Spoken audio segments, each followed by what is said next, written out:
الحمدللہ رب العالمین والصلاة والسلام علی سید المرسلین اما بعد فاعوذ باللہ من الشیطان الرجیم بسم اللہ الرحمن الرحیم الصلاة والسلام علیک یا رسول اللہ وعلی آلک و صحابک یا حبیب اللہ الصلاة والسلام علیک یا نبی اللہ وعلی آلک و صحابک یا نور اللہ۔ کتاب پڑھنے کی دعا پڑھ لیجیے۔ اللہم افتح علینا حکمتک وانشر علینا رحمتک یا ذا الجلال والاکرام۔ صلو علی الحبیب صلی اللہ تعالی علی محمد۔ اللہ پاک کی رضا پانے، ثواب کمانے کے لیے، قرآن و حدیث سمجھنے کے لیے اس کتاب کو پڑھوں گا۔ جو سیکھوں گا اسے قرآن و حدیث سمجھنے میں مدد حاصل کروں گا، دوسروں کو بتاؤں گا، اپنے علم پر عمل کروں گا، اس پر تکبر نہیں کروں گا۔ اچھی اچھی نیت فرما لیجیے۔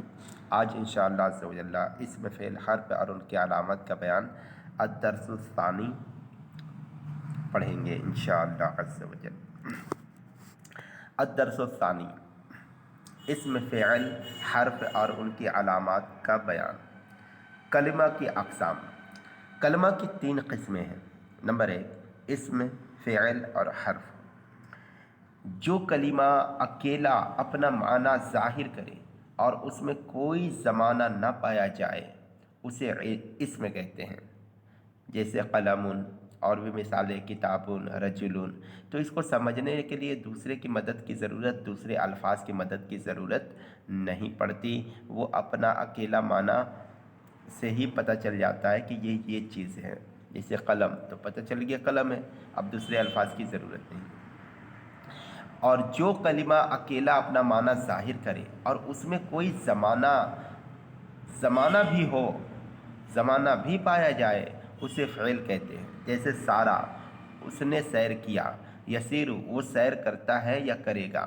تو بولنے کے بعد جب اس کا ترجمہ دیکھتے ہیں تو اس میں کچھ نہ کچھ معنی ہے، اور وہ معنی زمانے کے ساتھ ملا ہوا ہے کہ وہ سیر کرے گا، یعنی کچھ دیر بعد یا 1 سال بعد یا 2 دن بعد۔ سارا، اس نے سیر کیا، یعنی وہ کام گزر چکا ہے کسی وقت میں۔ تو پتہ چلا کہ جو کلمہ اکیلا اپنا معنی ظاہر کرے اور اس میں کوئی زمانہ بھی پایا جائے تو اسے فعل کہتے ہیں عربی زبان پہ، نحو کی اصطلاحات میں۔ اور جو کلمہ اکیلا اپنا معنی ظاہر نہ کرے اسے حرف کہتے ہیں، یعنی اپنا معنی ظاہر کرنے کے لیے اسم یا فعل کی مدد کی ضرورت پڑے ورنہ اس کا معنی سمجھ میں نہ آئے۔ جیسے من یعنی سے، الا یعنی تک۔ اب کوئی بندہ من کرتا رہے یا الا کرتے رہے پھر بھی کچھ سمجھ میں نہیں آئے جب تک اس کے ساتھ کوئی اسم یا فعل نہ لگ جائے۔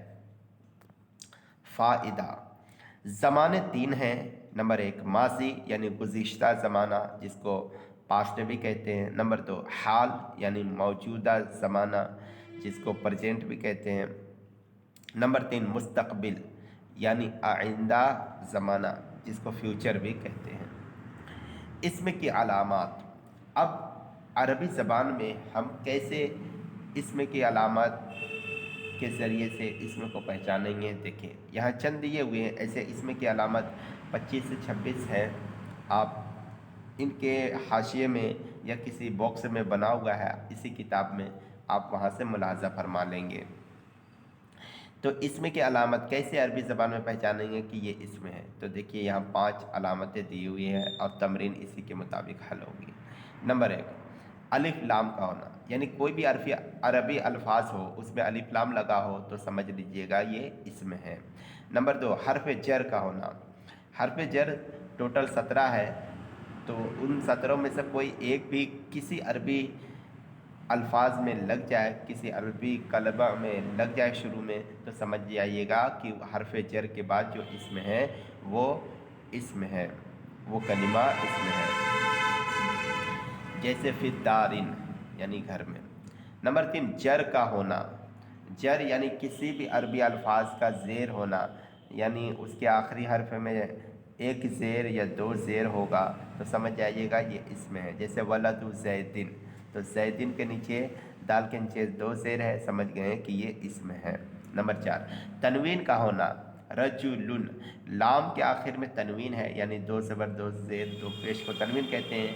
تو عربی الفاظ کے کسی بھی کلمہ کے آخر میں اگر ہم تنوین دکھ جائے تو وہ اسم میں رکھیں گے۔